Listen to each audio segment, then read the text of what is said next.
वो जो नागपुर में बैठ के जो प्लान कर रहे हैं, वो जो साबित करने की कोशिश कर रहे हैं कि ये लड़ाई हिंदू और मुसलमान के बीच की लड़ाई, हिंदू मुसलमान के बीच की लड़ाई नहीं है। हिंदू और मुसलमान तो सदियों से साथ रहे हैं। ये लड़ाई उनकी है जो हिंदुत्ववादी है, ये समझने की जरूरत है। दलालों से डरने की जरूरत नहीं, चाहे वो सत्ता के दलाल हो, चाहे वो मीडिया के दलाल हो, चाहे समाज के दलाल हो। हमारे बहुत सारे साथी कहते हैं लड़ाई नरेंद्र मोदी से है, कोई नरेंद्र मोदी से लड़ाई नहीं। हमारे लोग कहते हैं लड़ाई भारतीय जनता पार्टी से, कोई लड़ाई भारतीय जनता पार्टी से नहीं। असली लड़ाई आरएसएस से है। आज हम इसलिए दबे हुए हैं क्योंकि हम जातियों में बटे हुए हैं। हमारी पहचान दलित की कर दी गई, हमारी पहचान पिछड़ों की कर दी गई, हमारी पहचान कुर्मी की कर दी गई, कोयरी की कर दी गई है, गुप्ता की कर दी गई है, अग्रवाल की कर दी गई है, ब्राह्मण की कर दी गई, क्षत्रिय की कर दी गई है, और दलित तो है ही।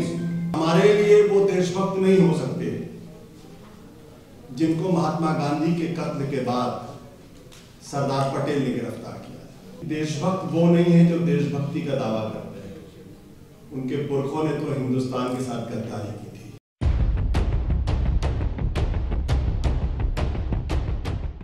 मैं आपको हाजिर नाजिर मान के वादा करता हूँ, समय के खत्म कर हम लोग तो टेलीविजन वाले लोग हैं, तो एक एक सेकंड का ही था वहाँ होता है। आप एक सेकंड इधर सुधर नहीं हो सकते। बहुत बहुत शुक्रिया हमें यहाँ बुलाने के लिए और अपनी बात को रखने के लिए। सबसे पहले तो हम ये समझ लें कि देशभक्त वो नहीं है जो देशभक्ति का दावा करते हैं। उनके पुरखों ने तो हिंदुस्तान के साथ गद्दारी की थी, वो गद्दार लोग। और हमारे लिए वो देशभक्त नहीं हो सकते जिनको महात्मा गांधी के कत्ल के बाद सरदार पटेल ने गिरफ्तार किया। वो हमारी नजरों में वो देशभक्त नहीं हो सकते। देखिए, जो लड़ाई आज की लड़ाई है, ये न हिंदू की है न मुसलमान की है। ये इस देश को बचाने की लड़ाई है, ये हिंदुस्तान को बचाने की लड़ाई है। ये हम जितनी जल्दी समझ लें उतना ही बेहतर होगा। आज मुसलमान है, रतनलाल जी भी उसमें शामिल है, मैं भी उसमें शामिल हूं, सब शामिल है। और ये सवाल मेजॉरिटी माइनॉरिटी का भी नहीं है। इस मुल्क के अंदर हजारों साल से एक माइनॉरिटी शासन करते आ रही है। उसको इस संविधान से प्रॉब्लम है क्योंकि ये संविधान उनके हजारों साल के शासन को चैलेंज करता है, चुनौती देता है। उनको कहता है कि जो असली लोग हैं उनके हाथ में शासन होना है, इसलिए उनको तकलीफ। ये जो माइनॉरिटी है, जो हिंदुओं के बीच में माइनॉरिटी है, खतरा उनसे है। इसको समझने की जो इस समाज के दलित हैं, पिछड़े हैं, वो तो हजारों साल से बहुसंख्यक थे, मेजॉरिटी में थे। क्या उनका हक मिला? क्या उनका हक किसी ने दिया? उनको तो खुद भागवत जी कहते हैं कि पशुओं से बदतर जिंदगी उनको दी गई।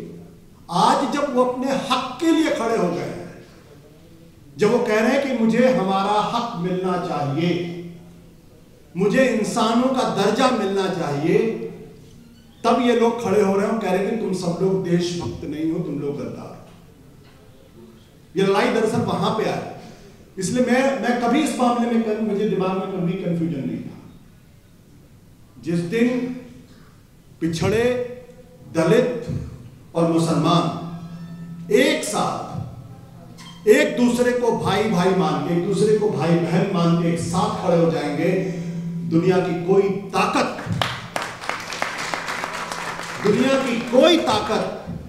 आपको दबा नहीं सकती। आज हम इसलिए दबे हुए हैं क्योंकि हम जातियों में बटे हुए हैं। हमारी पहचान दलित की कर दी गई, हमारी पहचान पिछड़ों की कर दी गई, हमारी पहचान कुर्मी की कर दी गई, कोयरी की कर दी गई है, गुप्ता की कर दी गई है, अग्रवाल की कर दी गई है, ब्राह्मण की कर दी गई, क्षत्रिय की कर दी गई है, और दलित तो है ही। ये एक सोची समझी एक साजिश। और ये जो वक्फ बोर्ड का सवाल है,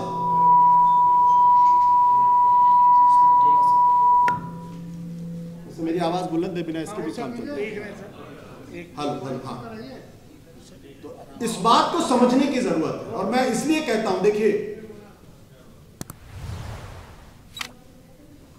ये लोग जो है, हमारे बहुत सारे साथी कहते हैं लड़ाई नरेंद्र मोदी से है। कोई नरेंद्र मोदी से लड़ाई नहीं। हमारे लोग कहते हैं लड़ाई भारतीय जनता पार्टी से। कोई लड़ाई भारतीय जनता पार्टी से नहीं। असली लड़ाई आरएसएस से है। वो जो नागपुर में बैठ के जो प्लान कर रहे हैं, वो जो साबित करने की कोशिश कर रहे हैं कि ये लड़ाई हिंदू और मुसलमान के बीच की लड़ाई, हिंदू मुसलमान के बीच की लड़ाई नहीं है। हिंदू और मुसलमान तो सदियों से साथ रहे हैं। ये लड़ाई उनकी है जो हिंदुत्ववादी है। ये समझने की जरूरत है। और ये दरअसल में हिंदू भी नहीं है, ये भी मैं आपको बता दूं।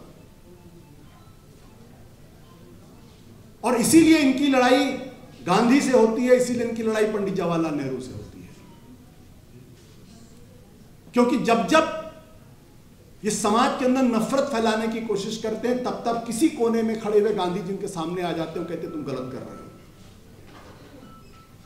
या नेहरू जी खड़े हो जाते हैं। इसलिए आप देखिए हर चीज के लिए ये नेहरू को डिस्क्रेडिट करने की कोशिश करते हैं। तो इसलिए ये जो पूरी जो लड़ाई है, इसको मैं नहीं समझता कि इसको किसी मुसलमान से जोड़ने की जरूरत है। ये थोड़ी सी हमारी लड़ाई अलग हो जाएगी। आपसे ज्यादा गालियां या आपसे कम गालियां मुझे नहीं पड़ती, या मेरे जैसे बहुतों को गालियां नहीं पड़ती।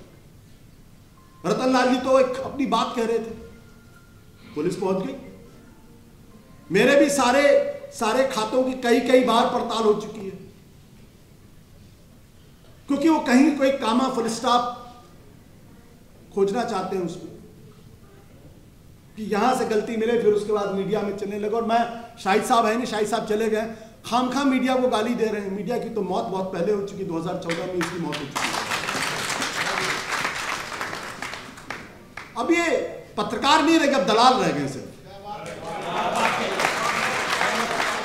और दलालों से आप पत्रकारिता की उम्मीद कर रहे हैं,